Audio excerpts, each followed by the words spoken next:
Yo, what's up? Duff here. Hey, I want to take a quick second to talk about the Alien Rides ITC filing debacle, right? It's a debacle. I'm not sure when it first hit the news, a week ago, something like that, that basically Alien Rides had teamed up with Chen to file a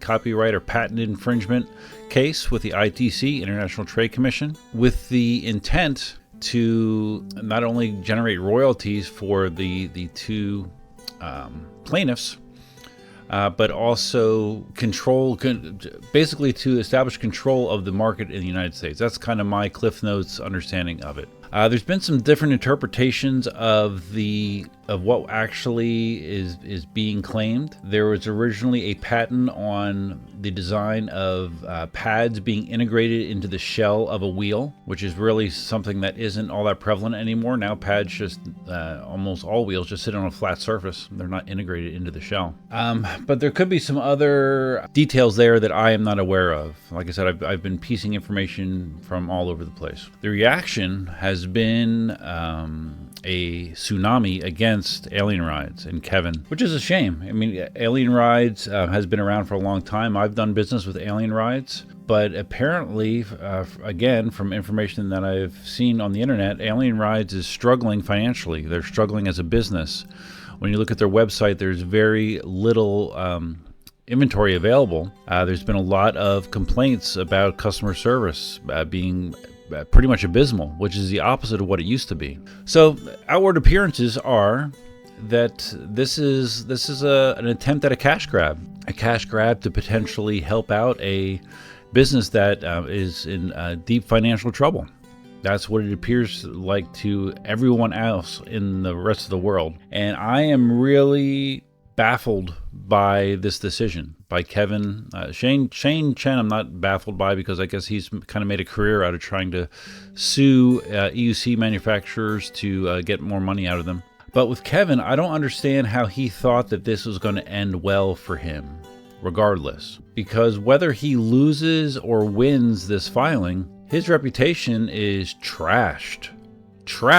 I mean, people are so angry that he would do this, and I don't see any way to recover. Like, say that they actually won the case and like he somehow got rights, import rights on EUCs. No one would want to support him. They would do whatever they could to not support him. So to me, he has permanently tarnished his image in the community, and I don't understand why he knowingly would do that. He had to realize that there was going to be a big backlash from this filing, but they went ahead with it anyways.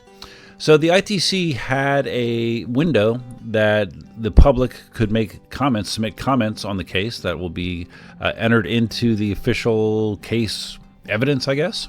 And I did fill this out. Unfortunately, that comment window is now closed. Although Pevra, Jesse Garnier, I don't know, out on the West Coast, did file to get a comment extension. He thought he was filing to get a comment extension for everybody, but instead just he got a comment extension. So he can submit extra comments for another week, but nobody else can. So I don't know if there's a way for other people to submit through him, so that didn't work out quite as planned. But there's, I believe there's over 70 people that did submit comments, including myself. You'll see on the screen is what I submitted.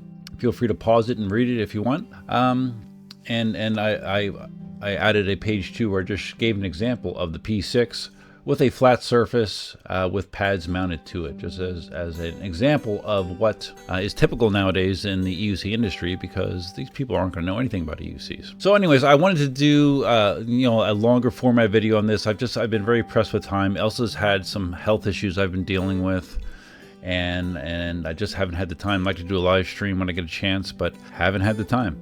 I will, but I want to get this out here just to give you guys my 2 cents on it.